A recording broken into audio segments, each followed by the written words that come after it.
बृहस्पतिवार के दिन जो भी स्त्री पुरुष व्रत करे उसको चाहिए कि वह दिन में एक ही समय भोजन करे, क्योंकि इस दिन बृहस्पति भगवान का पूजन होता है। भोजन पीले चने की दाल आदि का करे, परंतु नमक नहीं खावे। पीले वस्त्र पहने, पीले ही फूलों का उपयोग करे, पीले चंदन से पूजन करे। पूजन के बाद प्रेम पूर्वक बृहस्पति देव की कथा सुननी चाहिए। इस व्रत को करने से मन की समस्त इच्छाएं पूरी होती हैं और बृहस्पति महाराज प्रसन्न होते हैं। धन, पुत्र, विद्या तथा मन वांछित फलों की प्राप्ति होती है। परिवार में सुख तथा शांति रहती है। इसलिए यह व्रत सर्वश्रेष्ठ और अति फलदायक है। इस व्रत में केले का पूजन करना चाहिए। कथा और पूजन के समय मन, क्रम, वचन से शुद्ध होकर जो इच्छा हो बृहस्पति देव से प्रार्थना करनी चाहिए। उन इच्छाओं को बृहस्पति देव अवश्य पूर्ण करते हैं, ऐसा मन में दृढ़ विश्वास रखना चाहिए। बृहस्पतिवार व्रत कथा। प्राचीन काल में भारतवर्ष में एक राजा राज्य करता था। वह बड़ा प्रतापी और दानी था। वह नित्य मंदिर में दर्शन करने जाता था, ब्राह्मण एवं गुरु की सेवा किया करता था। उसके दरवाजे से कोई भी निराश होकर नहीं लौटता था। वह गरीबों की सहायता करता था, परंतु यह सब बातें उसकी रानी को अच्छी नहीं लगती थी। ना वह व्रत करती और ना किसी को एक पैसा दान में देती तथा राजा को भी ऐसा करने को मना किया करती थी।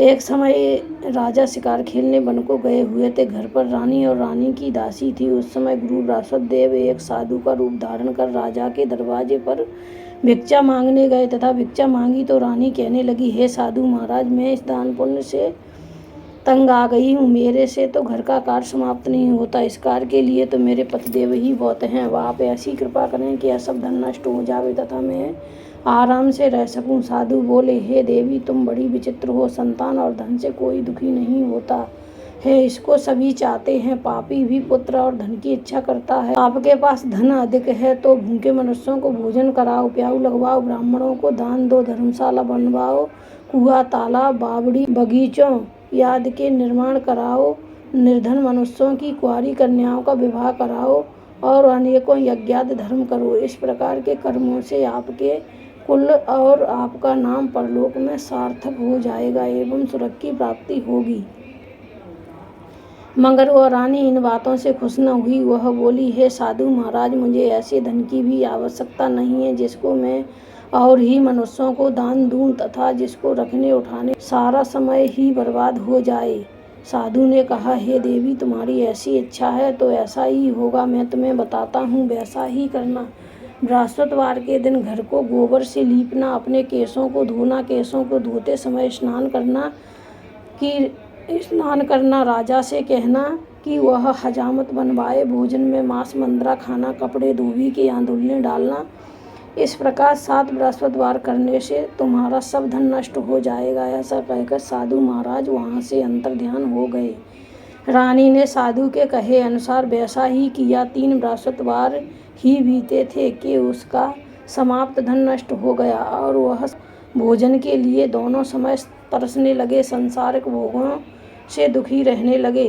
तब वह राजा रानी से कहने लगा कि रानी, तुम यहाँ पर रहो, मैं दूसरे देश जाता हूँ, क्योंकि यहाँ पर मुझे सभी मनुष्य जानते हैं, इसलिए कोई कार्य भी नहीं कर सकता।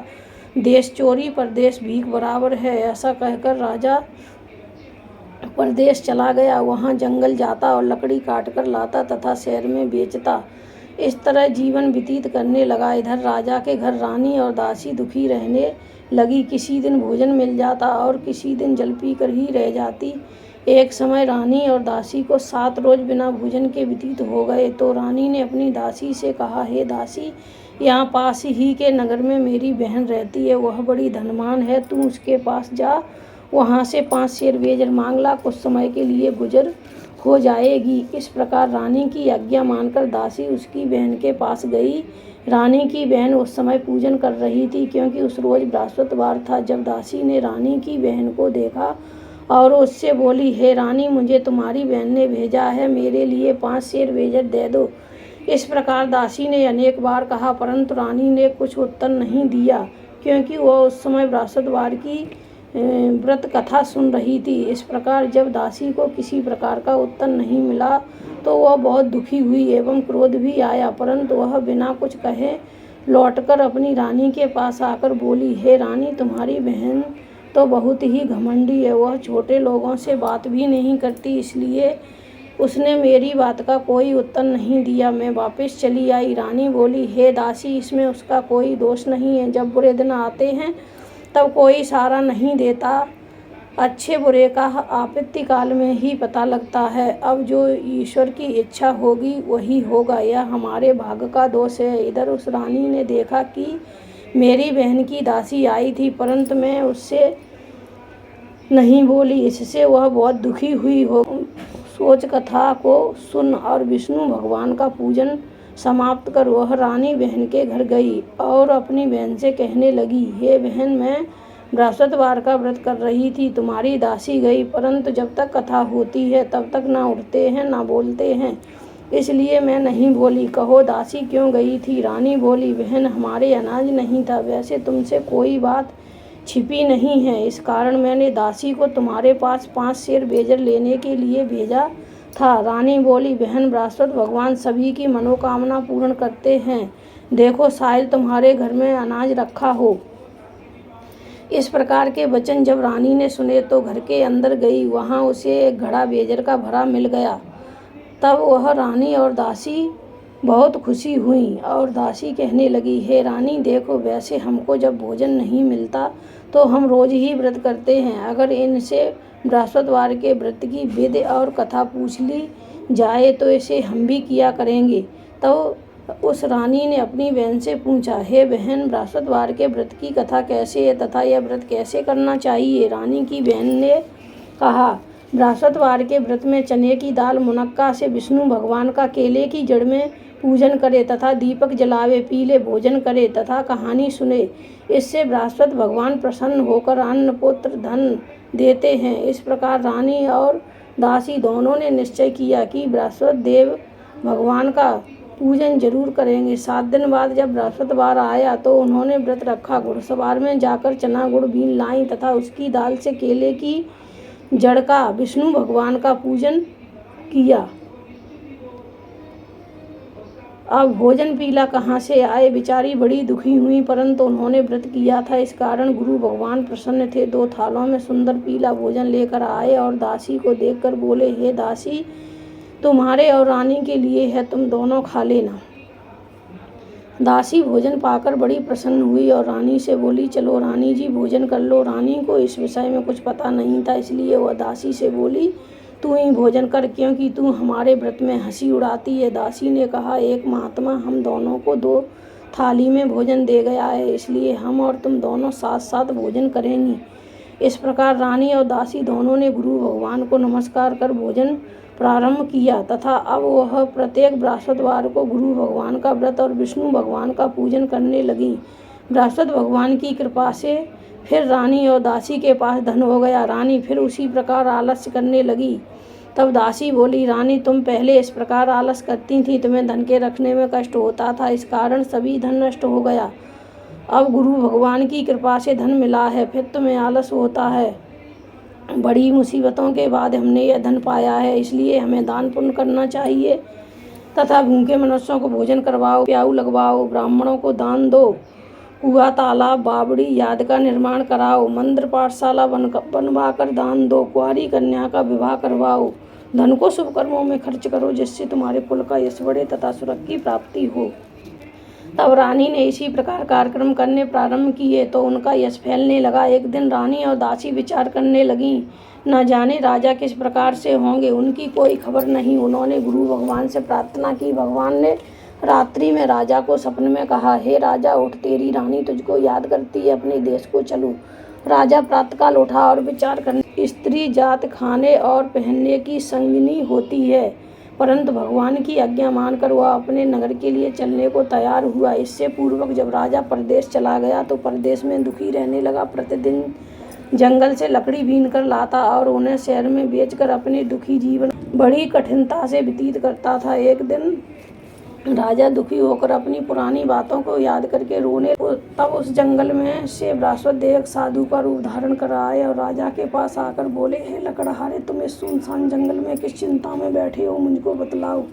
यह सुन राजा के नेत्रों में जल भर आया और साधु को वंदना कर बोला, हे प्रभु, आप सब कुछ जानने वाले हो। इतना कहकर साधु को अपनी संपूर्ण कहानी बतला दी। साधु रूपी भगवान बोले, हे राजा, तुम्हारी स्त्री ने बृहस्पति देव का अपमान किया था, इस कारण तुम्हारी यह दशा हुई। अब तुम किसी प्रकार की चिंता मत करो, भगवान तुम्हें पहले से अधिक धनवान करेगा। देखो, तुम्हारी स्त्री ने भी गुरुवार का व्रत प्रारंभ कर दिया है और तुम मेरा कहा मानकर बृहस्पति को व्रत करके चने की दाल गुड़ जल के लोटे में डालकर केले का पूजन करो। फिर कथा कहो और सुनो, भगवान तुम्हारी सभी मनोकामनाओं को पूर्ण करेगा। साधु को प्रसन्न देखकर राजा बोला, हे प्रभु, मुझे लकड़ी बेचकर इतना पैसा नहीं मिलता जिससे भोजन करने के उपरांत कुछ बचा सकूं। मैंने रात्रि में अपनी रानी को व्याकुल देखा है, मेरे पास कुछ भी नहीं जिससे मैं उसकी खबर मंगा सकूं, और फिर मैं कौन सी कहानी कहूं, मुझको कुछ भी मालूम नहीं है। साधु ने कहा, हे राजन, तुम किसी बात की चिंता मत करो। बृहस्पतिवार के दिन तुम रोजाना की तरह लकड़ियां लेकर शहर को जाओ। तुमको रोज से दुगना धन प्राप्त होगा, जिससे तुम भली भांति भोजन कर लोगे तथा बृहस्पति देव की पूजा का सामान भी आ जाएगा। और बृहस्पति देव की कहानी निम्न प्रकार से है। बृहस्पति देव की कहानी। प्राचीन काल में एक ब्राह्मण रहता था, बहुत निर्धन था, उसके कोई संतान नहीं थी। उसकी स्त्री बहुत मलिनता के साथ रहती थी, स्नान न करती, न किसी देवता का पूजन करती। प्रातःकाल उठते ही सर्वप्रथम प्रथम भोजन करती, बाद में कोई अन्य काम करती थी। इससे ब्राह्मण देवता बड़े दुखी थे, बेचारे बहुत कुछ करते थे किंतु उसका कोई परिणाम न निकला। भगवान की कृपा से ब्राह्मण की स्त्री के कन्या रूपी रतन पैदा हुआ और वह कन्या अपने पिता के घर बड़ी होने लगी। वह बालिका प्रातः स्नान करके विष्णु भगवान का जप करती थी तथा बृहस्पतिवार को व्रत भी करती। अपने पूजन पाठ को समाप्त करके स्कूल जाती तो अपनी मुट्ठी में जौ भर के ले जाती और उनको पाठशाला के मार्ग में डालती जाती। तब ये जौ सोने के होते जाते, लौटते समय उनको बीन कर घर ले आती थी। एक दिन वह बालिका सूप में सोने के जौं को फटक कर साफ कर रही थी। उसके पिता ने देख लिया और कहा, बेटी, सोने के जौं को फटकने के लिए सोने का सूप होना चाहिए। दूसरे दिन गुरुवार था। इस कन्या ने व्रत रखा और बृहस्पति देव से प्रार्थना करके कहा, हे प्रभु, मैंने आपकी पूजा सच्चे मन से की हो तो मेरे लिए सोने का सूप दे दो। बृहस्पति देव ने उसकी प्रार्थना स्वीकार कर ली और रोजाना की तरह वह कन्या जौ फैलाती हुई जाने लगी। जब लौटकर जौ बीन रही थी तो बृहस्पति देव की कृपा से उसे सोने का सूप मिला। उसे वह घर ले आई और उससे जौ साफ करने लगी, परंतु उसकी माँ का वही ढंग रहा। एक दिन की बात है, वह कन्या सोने के सूप में सोने के जौ साफ कर रही थी। उस समय उस शहर के राजा का पुत्र वहां होकर निकला। इस कन्या के रूप और कार्य को देखकर मोहित हो गया तथा अपने घर आकर भोजन तथा जल त्याग कर उदास ही लेट गया। राजा को जब इस बात का पता लगा तो अपने मंत्रियों के साथ उसके पास गए और बोले, हे बेटा, तुम्हें किस बात का कष्ट है? किसी ने अपमान किया अथवा कोई कारण हो सो कहो, मैं वही कार्य करूँगा जिससे तुम्हें प्रसन्नता हो। अपने पिता की राजकुमार ने बातें सुनी तो वह बोला, मुझे आपकी कृपा से किसी बात का दुख नहीं है, ना मेरा किसी ने अपमान किया है, परंतु मैं उस लड़की के साथ विवाह करना चाहता हूँ जो सोने के सूप में सोने के जौं को फटक कर साफ कर रही थी। यह सुन राजा आश्चर्य में पड़ा और बोला, हे बेटा, इस तरह की कन्या का पता तुम ही लगाओ, मैं उसके साथ तेरा विवाह अवश्य करवा दूंगा। राजकुमार ने उस लड़की के घर का पता बतलाया। तब मंत्री उस लड़की के घर गए और ब्राह्मण देवता को सभी हाल बतलाए। ब्राह्मण देवता राजकुमार के साथ अपनी कन्या का विवाह करने के लिए तैयार हो गया तथा विधि विधान के अनुसार ब्राह्मण की कन्या का विवाह राजकुमार के साथ हो गया। कन्या के घर से जाते ही पहले की भांति उस ब्राह्मण के घर में गरीबी का निवास हो गया। भोजन के लिए अन्न बड़ी मुश्किल से मिलता था। एक दिन दुखी होकर ब्राह्मण देवता अपनी पुत्री के पास गए। बेटी ने पिता की दुखी अवस्था देखा तो अपनी माँ का हाल पूछा। तब ब्राह्मण ने सभी हाल कहा। कन्या ने बहुत सा धन देकर अपने पिता को विदा कर दिया। इस तरह ब्राह्मण का कुछ समय सुखपूर्वक व्यतीत हुआ। कुछ दिन बाद फिर वही हाल हो गया। ब्राह्मण फिर अपनी कन्या के यहाँ गया और सभी हाल कहा। लड़की बोली, हे पिताजी, आप माताजी को लिवा लाओ, मैं उन्हें विधि बता दूंगी जिससे तुम्हारी गरीबी दूर हो जाएगी। वह ब्राह्मण देवता अपनी स्त्री को साथ लेकर पहुंचा तो पुत्री अपनी माँ को समझाने लगी, हे माँ, तुम प्रातःकाल उठकर सर्वप्रथम प्रथम स्नान करके विष्णु भगवान का पूजन किया करो, सब दरिद्रता दूर हो जाएगी। परंतु उसकी माँ ने एक भी बात नहीं मानी और प्रातःकाल उठकर अपनी पुत्री और बच्चों की जूठन को उठाकर खा लिया। यह देखकर उसकी पुत्री को भी बहुत गुस्सा आया और एक रात कोठरी से सभी सामान निकालकर उसमें अपनी माँ को बंद कर दिया। प्रातःकाल उसमें से निकाला तथा स्नान करा के पाठ कराया तो उसकी माँ की बुद्धि ठीक हो गई और फिर वह प्रत्येक बृहस्पतिवार को व्रत रखने लगी। इस व्रत के प्रभाव से उसकी माँ भी बहुत ही धनवान तथा पुत्रवती हो गई और वह बृहस्पति जी के प्रभाव से स्वर्ग को प्राप्त हुई तथा ब्राह्मण भी सुखपूर्वक इस लोक के सुख भोग कर स्वर्ग को प्राप्त हुए। इस तरह कहानी कहकर साधु देवता वहाँ से अलोप हो गए। धीरे धीरे समय व्यतीत होने पर फिर बृहस्पतिवार का दिन आया। राजा जंगल से लकड़ी काटकर शहर में बेचने गया। उसे उस दिन से रोज से अधिक पैसा मिला। राजा ने चना गुड़ लाकर बृहस्पतिवार का व्रत किया। उस दिन से उसके सभी दुख दूर हो गए।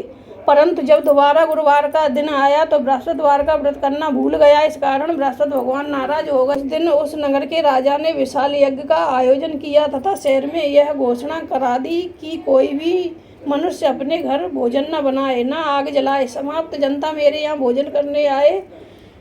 जो इस यज्ञ को नहीं मानेगा उसके लिए फांसी की सजा दी जाएगी। इस तरह की घोषणा संपूर्ण नगर में करवा दी गई।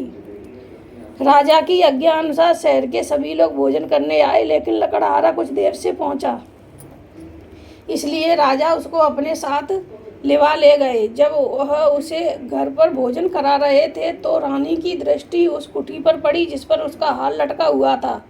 वह वहां दिखाई नहीं दिया। रानी ने निश्चय किया कि मेरा हार इसी मनुष्य ने चुरा लिया है। उसी समय सैनिक को बुलवाकर राजा जेल खाने में डलवा दिया। जब राजा जेल खाने में पड़ गया और बहुत दुखी होकर विचार करने लगा कि न जाने कौन से पूर्व जन्म के कर्म से मेरे लिए दुख प्राप्त हुआ है, वह उसी साधु की याद करने लगा जो जंगल में मिला था। उसी समय तत्काल बृहस्पतिदेव साधु के रूप में प्रकट हो गए और उसकी दशा को देखकर कहने लगे, अरे मूर्ख, तूने बृहस्पति देवता की कथा नहीं कही, इसी कारण तेरे को दुख प्राप्त हुआ है। अब चिंता मत कर, बृहस्पतिवार के दिन जेल खाने के दरवाजे पर रुपए पड़े मिलेंगे, उनसे तुम बृहस्पति देव की पूजा करना, तेरे सभी कष्ट दूर हो जाएंगे। बृहस्पतिवार के रोज उसे रुपए पड़े मिले। राजा ने कथा कही। उसी रात्रि को बृहस्पति देव ने उस नगर के राजा को सपने में कहा, हे राजा, तुमने जिस आदमी को जेल खाने में बंद कर दिया है और वह निर्दोष है, वह राजा है, उसे छोड़ दे ना। रानी का हार उसी कुटी पर लटका हुआ है। अगर तू ऐसा नहीं करेगा तो मैं तेरे राज्य को नष्ट कर दूंगा। इस तरह रात्रि के सपन को देखकर राजा प्रातःकाल उठा और कुटी पर हार देखकर लकड़हारे को बुलाकर क्षमा मांगी तथा राजा के योग्य सुंदर वस्त्र भूषण देकर विदा कर दिया। साधु की आज्ञा अनुसार राजा अपने नगर के लिए चल दिया। राजा नगर के निकट पहुंचा तो उसे बड़ा ही आश्चर्य हुआ। नगर में पहले से अधिक बाग, तालाब, कुएं तथा बहुत सी धर्मशाला, मंदिर याद बन गए हैं। राजा ने पूछा, यह किसका बाग और धर्मशाला? तब नगर के सब लोग कहने लगे, यह सब रानी और बांदी के हैं। राजा को आश्चर्य हुआ और गुस्सा भी आया। जब रानी ने यह खबर सुनी कि राजा आ रहे हैं तो उसने दासी से कहा, हे दासी, देख राजा हमको कितनी बुरी हालत में छोड़ गए थे। वह हमारी ऐसी हालत देखकर लौट न जाएं, इसलिए तू दरवाजे पर खड़ी हो जा। रानी की आज्ञा अनुसार दासी दरवाजे पर खड़ी हो गई। राजा आए तो उन्हें अपने साथ लिवा लाई। तब राजा ने क्रोध करके अपनी तलवार निकाली और पूछने लगे, बताओ यह सब धन तुम्हें कैसे प्राप्त हुआ है? तब उन्होंने कहा, हमें यह सब धन बृहस्पति देव के व्रत के प्रभाव से प्राप्त हुआ है। राजा ने निश्चय किया कि 7 रोज बाद तो सभी बृहस्पति देव का पूजन करते हैं, परंतु मैं रोजाना दिन में 3 बार कहानी कहा करूँगा तथा रोज व्रत किया करूँगा। और अब हर समय राजा के दुपट्टे में चना की दाल बंधी रहती तथा वह दिन में 3 बार कहानी कहता। एक रोज राजा ने विचार किया कि चलो अपनी बहन के यहाँ हो आए। इस तरह निश्चय कर राजा घोड़े पर सवार हो अपनी बहन के यहाँ निकला। आगे मार्ग में देखा कुछ आदमी मुर्दे को लिए जा रहे हैं। उन्हें रोककर राजा कहने लगा, अरे भाइयों, मेरी बृहस्पतिवार की कहानी सुन लो। वे बोले, हमारा आदमी मर गया, इसको अपनी कथा की पड़ी है। परंतु कुछ आदमी बोले, अच्छा कहो, हम तुम्हारी कथा भी सुनेंगे। राजा ने दाल निकाली और कथा कहने लगा। जब कथा आदि हुई तो मुर्दा हिलने लगा। जब कथा समाप्त हो गई तो राम राम कहकर खड़ा हो गया। आगे मार्ग में उसे एक किसान खेत में हल चलाता मिला। राजा ने उसे देखा और उससे बोला, अरे भैया, तुम मेरी विरासत बार की कथा सुन लो। किसान बोला, जब तक मैं तेरी कथा सुनूंगा तब तक चारा रहिया जोत न लूंगा। जा अपनी कथा किसी और को सुनाना। इस तरह राजा आगे चलने लगा। राजा के हटते ही बैल पछाड़ खाकर गिर गए तथा किसान के पेट में बहुत जोर से दर्द होने लगा। उस समय उसकी माँ रोटी लेकर आई। उसने जब ये सब देखा तो अपने पुत्र से हाल पूछा। बेटे ने सभी हाल कहा। बुढ़िया दौड़ी दौड़ी उस घुड़सवार के पास गई और उससे बोली, मैं तेरी कथा सुनूंगी, तू अपनी कथा मेरे खेत पर चलकर कहना। राजा ने बुढ़िया के खेत पर जाकर कथा कही, जिसके सुनते ही बैल खड़े हुए तथा किसान के पेट का दर्द बंद हो गया। राजा अपनी बहन के घर कुशल पूर्वक पहुंच गया। बहन ने भाई की खूब मेहमानी की। दूसरे रोज राजा प्रातःकाल जागा तो देखने लगा सब लोग भोजन कर रहे हैं। राजा ने अपनी बहन से कहा, हे बहन, ऐसा कोई मनुष्य है जिसने भोजन ना किया हो? वह मेरी विरासत वार की कहानी सुन ले। बहन बोली, हे भैया, यह देश ऐसा ही है, पहले यहाँ भोजन करते हैं, बाद में अन्न काम करते हैं। अगर कोई पड़ोस में हो तो मैं देख आऊँ। वह ऐसा कहकर चली गई, परंतु उसे कोई व्यक्ति नहीं मिला जिसने भोजन ना किया हो। अंत वह एक कुमार के घर गई जिसका लड़का बीमार था। उसे मालूम हुआ कि उनके यहाँ 3 रोज से किसी ने भोजन नहीं किया है। रानी ने अपने भाई की कथा सुनने के लिए कुमार से कहा। वह कथा सुनने को तैयार हो गया। राजा ने उसके यहाँ जाकर विरासत वार की कथा कही, जिसको सुनकर उसका लड़का ठीक हो गया। अब तो राजा की प्रशंसा होने लगी। एक रोज राजा ने अपनी बहन से कहा, हे बहन, हम अपने घर जाएंगे, तुम भी तैयार हो जाओ। राजा की बहन ने अपनी सास से पूछा। सास बोली, हाँ चली जा, परंतु अपने लड़कों को मत ले जाना, क्योंकि तेरे भाई के कोई औलाद नहीं होती है। बहन ने भैया से कहा, हे भैया, मैं तो चलूंगी, मगर कोई बालक नहीं चलेगा। राजा बोला, जब कोई बालक नहीं चलेगा तो तुम ही क्या करोगी? बड़े दुखी मन से राजा अपने नगर के लिए लौट आया। राजा ने अपनी रानी से कहा, हम निर्वंशी राजा हैं, हमारा मुख देखने का धर्म नहीं है, और इसी उदासी के कारण उसने कुछ भोजन भी नहीं किया। रानी बोली, हे स्वामी, हे विरासत देव, हमें औलाद अवश्य देंगे। उसी रात को विरासत देव ने राजा से सपने में कहा, हे राजा, उठ, सोच को त्याग दे, तेरी रानी गर्भ से है। 9वें महीने में उसके गर्भ से एक सुंदर पुत्र पैदा होगा। तब राजा बोला, हे रानी, स्त्री बिना भोजन के रह सकती है, बात कहे बिना नहीं रह सकती। जब मेरी बहन आए तो उससे कुछ मत कहना। जब राजा की बहन ने यह सुसमाचार सुना तो बहुत खुश हुई तथा अपने भाई के यहाँ बधाई लेकर आई। तभी रानी ने कहा, घोड़ा चढ़ तो नहीं आई, गधा चढ़ी आई। राजा की बहन बोली, हे भाभी, मैं इस प्रकार न कहती तो तुम्हें संतान कैसे मिलती? विरासत देव ऐसे ही हैं, जैसे जिसके मन में कामनाएं हैं वैसी सभी की पूर्ण करते हैं। जो श्रद्धा भावना पूर्वक कथा पढ़ता है एवं सुनता है और दूसरों को सुनाता है, विरासत देव उसकी सभी मनोकामना पूर्ण करते हैं तथा उनकी सदैव रक्षा करते हैं। संसार में जो मनुष्य श्रद्धा भावना से गुरु भगवान का पूजन व्रत सच्चे हृदय से करते हैं तो उनकी सभी मनोकामनाएं पूर्ण होती हैं। जैसे सच्ची भावना से रानी और राजा ने उनकी कथा का गुणगान किया तो उनकी सभी इच्छाएं विरासत देव जी ने पूर्ण की। इसलिए सबको कथा सुनने के बाद प्रसाद लेकर जाना चाहिए। हृदय से उनका नमन करते हुए जयकारा बोलना चाहिए। बोलो विरासत देव की जय, बोल विष्णु भगवान की जय।